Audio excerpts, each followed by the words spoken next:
A change at the National Weather Service could put millions of lives at risk. For now, the Weather Service will no longer translate weather alerts for non-English speakers. Queen City News anchor Robin Kennedy joining us live here in the studio. So, Robin, local groups tell us that this is a much-needed service. Yes, Alicia, and it's very critical just for Spanish speakers alone.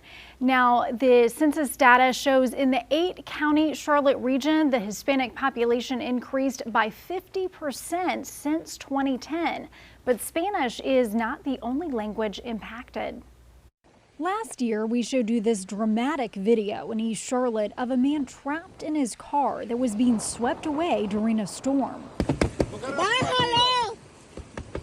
Bájalo! Neighbors spoke with him in Spanish, telling him to lower his car window so that they could rescue him. At the time, these neighbors were able to get critical alerts in Spanish from the National Weather Service, warning them of storms and severe flooding. Now, they cannot. Sí, personalmente, por supuesto que me afecta a mí, a toda mi comunidad. Ana Adams works for La Coalición, the Latin American coalition in Charlotte. Ana only speaks Spanish. She says not getting the alerts in her native language will affect her and her whole community. Si llegara a haber una emergencia, pues... Ana says if an emergency happens, being able to concentrate on your primary language is the first step we need to take in an emergency. The National Weather Service is no longer providing translations in Spanish, Chinese, Vietnamese, French, and Samoan because the contract with its artificial intelligence provider has lapsed.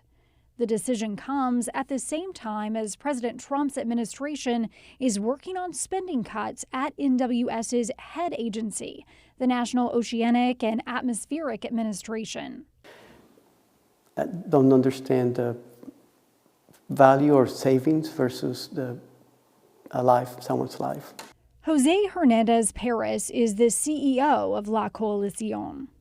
So for a big chunk of the population to be disconnected from that, I think inevitably will mean that someone will probably die because they didn't understand how to react to a specific weather situation. And we reached out to the National Weather Service for our area in Greenville-Spartanburg for further comment, and then they referred us to NOAA's national office. And within the last 30 minutes, they got back with us saying translation services are paused until further notice because of that contract lapse. But those are the only details they'll give us for now. Alicia?